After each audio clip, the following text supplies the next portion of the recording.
An avalanche. The entire NBA reacted to the Boston Celtics play. If you're a Celtics fan, you've probably felt that mixture of pride and anxiety when a play explodes on the internet. But then the question arises, was it just hype, or was it a real message to the league? Because the truth is that in the midst of so many cuts, takes, and opinions, we run the risk of losing what matters: the context, the impact, and what this says about the team's path. Today, I'm going to show you the play that turned into an avalanche, why the entire NBA reacted, and what this really changes for the Celtics from now on. No nonsense, with clear and direct analysis, so you understand the weight of this moment and leave here knowing what to expect from the team. Let's go. Before moving on, quickly, if you're a real Celtics person, leave this on record here. Subscribe to the channel because here you don't just get highlights. You get context, game reading, and what really matters. Leave a like because it shows me that you want more videos like this and helps the video reach more fans. Activate the bell so you don't miss anything, because when the NBA reacts like this, history changes quickly. And look, stay with me until the end, because I'm going to show you the detail of this play that almost no one noticed, and which could be the strongest sign of what the Celtics are building right now. Let's go to the video. Today I want to talk to you about one of those topics that moves fans in a different way. It's not just the excitement of a big game, nor just the fond memory of a championship campaign. It's that more complex, almost uncomfortable feeling of realizing how an entire season can be hung up on details that we don't control. And when I talk about details, I'm not talking about a ball that falls or doesn't fall at the end of the game. I'm talking about something bigger: health, availability, right time, right fit. I'm talking about that rare type of player, capable of changing a team's destiny in one night and at the same time, capable of leaving a huge void when the body doesn't keep up with the talent. And it's impossible to touch on this subject without mentioning his name, Kristaps Porzingis. If you follow the Celtics closely, you know exactly what I'm talking about. Porzingis is the type of piece that seems tailor-made to raise the team's ceiling. It's no exaggeration to say that when he's healthy and fit, he changes the game's map, opens space, protects the rim, commands respect, changes the way the opponent thinks about attack and defense. But the central point of today's conversation is not just his talent. It's the emotional cost of depending on talent like that. Because fans don't just feel joy in victories. The fan feels expectation, fear, anxiety, relief. It's a complete package. And with players with delicate physical backgrounds, the fan experience becomes a kind of silent roller coaster. You celebrate a big game, but you're already wondering what it's going to be like in 3 days. You see a fall, a strange landing, an uncomfortable expression, and your heart races even before any official news. The truth is, no matter how much we try not to think about it, there has always been a what if hanging over Porzingis' trajectory. A what if that, for us, took on very specific contours on the path to Banner 18. And here I want to bring you to a point of reflection that I find powerful, because it mixes gratitude and alertness at the same time. We won in 2024. We saw a Celtics that knew how to dominate key moments, a team that showed maturity, reading, emotional control, and collective strength. Those finals gave us a title that seemed necessary to consolidate an era, not just for the trophy itself, but to establish an identity. And within this construction, Porzingis was a piece that, when he was available, made a real difference. I'm not talking about decorative paper. I'm talking about a presence that rearranges the board. A player who can be, in short samples, the factor that separates a great team from a champion team. But Porzingis' story has two sides, and everyone who really follows the NBA knows this: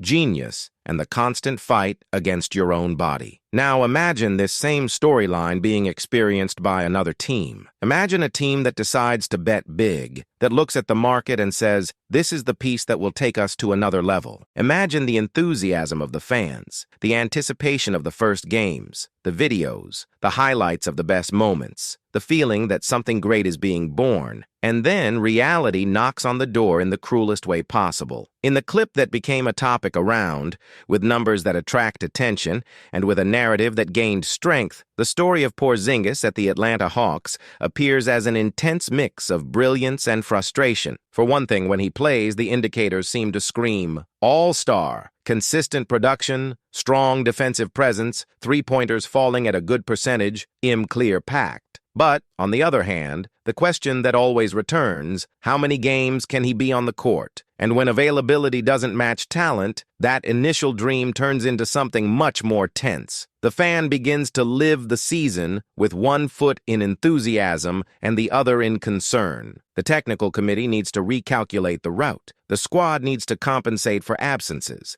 The team loses rhythm, loses tactical continuity, loses confidence in certain rotations. And it is at this point that the narrative hits us hard, because you and I know what it was like to follow this process in Boston. The difference is that here, the story ended with a banner, with celebration, with a sense of mission accomplished. This doesn't always happen, and that's a tough part of sport. Sometimes you get the bet right on paper, but reality exacts a price that no one wanted to pay. And to make this even clearer, this type of discussion is not an empty criticism of Porzingis as an athlete or professional. On the contrary, his attitude has always been that of someone who wants to be available, of someone who understands the size of the responsibility, and of someone who works to help the team. What makes everything more difficult is precisely this. It's not a lack of will. It's not a lack of seriousness. It is physical instability that turns any planning into something fragile. And when reports emerge that he wants to return, that he is trying to recondition himself, that he feels frustrated at not being optimally healthy, I don't see it as a rehearsed speech. I see an athlete who knows exactly the weight of the talent he carries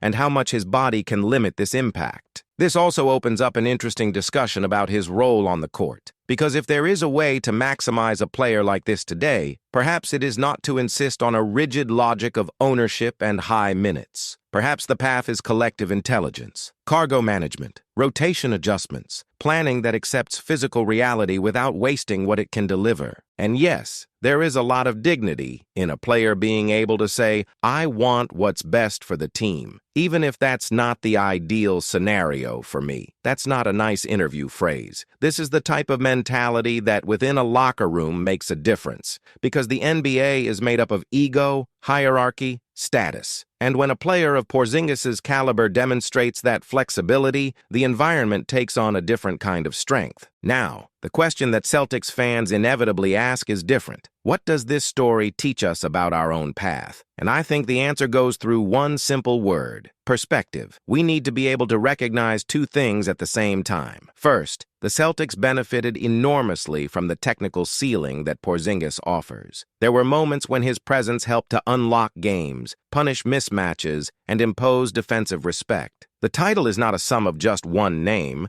but is made up of pieces that complement each other, and he was one of those pieces. Second, we also need to recognize the fragility of the equation, and that doesn't take away from the achievement. In fact, it makes the achievement even more meaningful, because winning with pieces that require careful handling is a type of challenge that doesn't always appear in the final numbers. Only those who follow it day to day know how much this type of scenario puts pressure on internal decisions. And that's why, when we look at another team experiencing this tension now, the feeling is ambiguous. There is a part of us that feels genuine empathy, because opposing fans don't deserve a season that becomes a waiting room. Nobody follows basketball to depend on medical reports as if they were main chapters of the narrative. But there is another part of us that also feels relief. Relief that, in our cycle, the story had the outcome that every fan dreams of. Relief that the decisive moments came with enough contributions for the greater objective to be achieved. And if this story is indeed a portrait of what the Hawks are facing, it is a stark reminder of the risk that exists in pursuing the unicorn shortcut. Because players like that are rare, and the NBA market is cruel to those who don't dare. So I can't condemn a team for betting on top-level talent. This is part of the game. The problem is that when you bet on a player who needs a stable physical scenario to deliver his maximum, the margin for error decreases. You need to have a plan B. You need to have depth. You need to have emotional patience to handle the external noise when absences appear. And many teams don't have this structure. The Celtics, on the way to Banner 18, showed something that I consider fundamental: organizational maturity, not only on the court but also in the way the team knew how to navigate moments of uncertainty, adjust rotations, maintain focus on the greater objective, and prevent any internal turmoil from becoming public exhaustion. That's no small thing. And this point is important for those of you who follow the Celtics Talk Show and like to go beyond the obvious. because the 2024 title wasn't just about having the best players. It was about having a construction with enough coherence so that the team didn't fall apart when not everything went perfectly. And in this case, Porzingis becomes a symbol of something bigger than himself. It becomes a symbol of controlled risk. The calculated bet that when it works, changes the level of a squad. And when it goes wrong, it could have cost an entire campaign. That's why I like to treat this topic carefully, because it's not a sentence. He is a reflection. And I want to reflect with you now, very directly. How many times in recent history have we seen teams with real talent fail because a key player couldn't stay on the court? How many times have we seen the narrative go from great signing to when is he coming back? And how many times have fans who just wanted to watch high-level basketball had to relearn how to calibrate expectations so as not to be frustrated every week? This is part of the sport, but it is still a real pain. And at the same time, there is a strange beauty to it all. Because when a team goes through this type of risk and still finds the path to victory, the title takes on another type of weight. He is not just the result of raw talent. It is the result of organization, adaptability, cast unity, technical intelligence, and a dose of well-placed luck. And yes, luck exists. Anyone who pretends it doesn't exist is trying to romanticize the game too much. Now, I don't want this video to just become an essay on bad luck and injury. I want to bring the focus back to us, to our identity as Celtics fans, and what we learn about the future. Because if there is a practical message here, it is simple. The Celtics always need to protect their competitive ceiling with depth and planning.